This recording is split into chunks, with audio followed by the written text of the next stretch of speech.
Her hands were shaking as the guards raised her into the carriage. She was 16 years old. Court archives recall her as Consort Han, one of the Korean tribute women sent into the Ming Palace, and she had just been surrendered to the Emperor of China. Her mother sobbed as she signed the document. She couldn't write, so she used an ink mark. One less daughter to feed, one less mouth in times of famine. Han journeyed for weeks in a sealed carriage alongside 15 other Korean maidens. They couldn't look outside. They couldn't speak to each other. One girl who tried to flee was dragged back with her hand crushed. She died of infection days later. Her body was left at the side of the road. The others learned a lesson. Resistance was not an option. When the gates of the Forbidden City closed behind her, Han discovered that serving the Son of Heaven had nothing to do with honor. She would live 16 years inside those walls. She would watch an entire harem disappear in a single night. She would plead to see her mother one last time, and she would die in white silk. Subscribe if you're new, and leave a like if you want us to keep unearthing these stories, because what comes next is worse.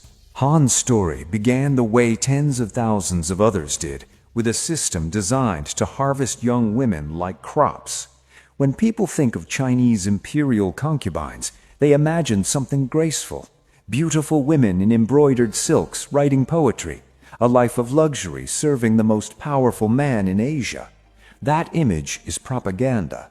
The imperial concubine system existed for over 2,000 years. During that time, tens of thousands of women vanished behind the red walls of the Forbidden City. And what most people don't understand is this. Concubines were not wives. They weren't considered human under imperial law. They were classified as precious objects, literally equated to porcelain vases. Every 3 years, imperial officials traveled through the provinces in what they called the Shu Nu selection. Sounds elegant. Don't be fooled. It wasn't an audition. It was a forced harvest. During the Ming dynasty, no family was exempt.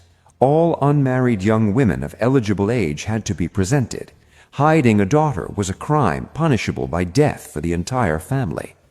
Candidates were examined by eunuchs and palace physicians. They checked every inch of their bodies for imperfections, birthmarks, scars. Any defect disqualified them. Those who passed were taken. Families received minimal compensation, but refusing the money meant admitting treason against the emperor. The system didn't need to abduct. Poverty handled that. And what became of the families left behind? Most never heard from their daughters again. Letters were prohibited. Visits were impossible. On rare occasions, if a concubine rose to higher rank, her family might receive a small allowance. But for the vast majority, their daughters simply disappeared into the red walls. Some families held funerals for daughters who were still living because they understood the truth. The girl they raised was already gone. Han arrived in China as part of another tribute. Korea sent women to the Ming Empire as part of diplomatic arrangements. Between 1408 and 1435, more than 100 Korean women were sent to the Forbidden City. Not as guests, as property. The day Han crossed the palace gates, she stopped existing as a person. She became a number, a possession of the Son of Heaven. But before she could serve, she had to be broken. The selected women didn't go straight to the harem. First, they passed through what the eunuchs called refinement, a process that could last between 6 months and 2 years. The first phase was identity erasure. They cut their hair, a mark of dishonor in Chinese culture. Their names were replaced with numbers or generic titles. They were forbidden to speak of their families. Mentioning their mother brought physical punishment. Any personal possession from home was seized and burned. The women slept in barracks, 20 to a room. They were woken before dawn. They went to sleep after midnight. For months, they existed in a state of exhaustion so complete that resistance became physically impossible. The second phase was submission training. The women learned dozens of different ways to bow. They practiced 8 hours a day. If a bow was poorly performed, they were beaten with bamboo rods on their legs. Many carried those wounds until death. They learned to move without making sound, to keep their eyes lowered, to answer without being asked, to exist without taking up space, to smile when they wanted to scream. One training manual from the Qing dynasty lists 47 different rules for how to stand in the emperor's presence, 47 ways to exist in a single moment. Breaking any rule meant punishment. The third phase was preparation to serve the emperor. I won't go into graphic details, but historical documents describe a systematic process designed to erase any physical or psychological resistance. The women were examined monthly. Those judged inadequate were subjected to treatments that palace records describe with clinical coldness. Palace medical files outline the procedure with chilling detachment. Notes from 1723 referred to candidates showing resistance and preparation protocols that required multiple sessions. The clinical language barely concealed what was being done to these women behind palace walls. Administrative records, official documents written as if they were discussing training horses. After months of this, the women who survived were considered ready to enter a world where their suffering had only just begun. After training, the girls entered the official system, and here began another form of hell. The hierarchy was ruthless. At the top, the empress, the emperor's only official wife. Below her, the imperial consorts, then high-ranking concubines divided into multiple tiers, and at the bottom, common concubines, sometimes hundreds of them, and preparation women, girls whose fate had not yet been decided. Your rank decided everything: the amount of food you received, the shade of your clothes, the size of your room, the number of servants, even the kind of dishes you ate from. The empress received more than 22 pounds of prime meat every day.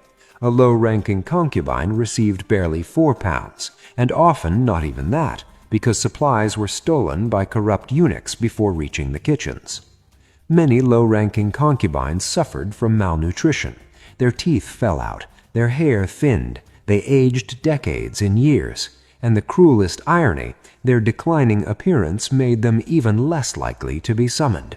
It was a downward spiral built into the system. The emperor didn't visit his concubines, they were summoned. Every night a eunuch presented the emperor with wooden tablets bearing the names and portraits of available women.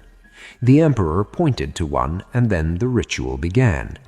The chosen concubine was taken to the bathing palace. Female eunuchs bathed and prepared her, but they didn't dress her again.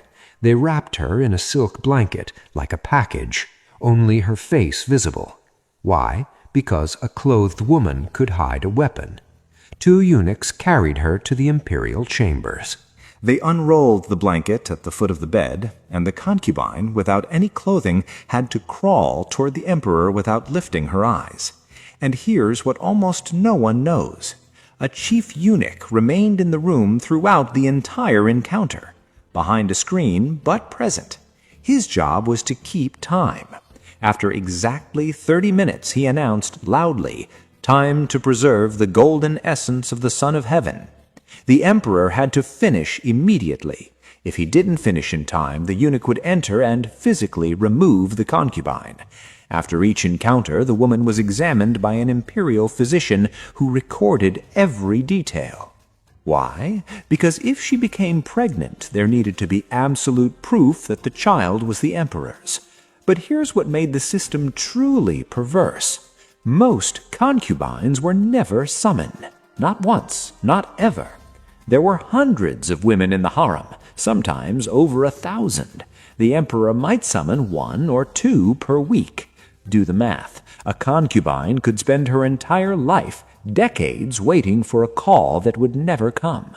Aging in silence, watching younger girls arrive, knowing that her only purpose, the only reason she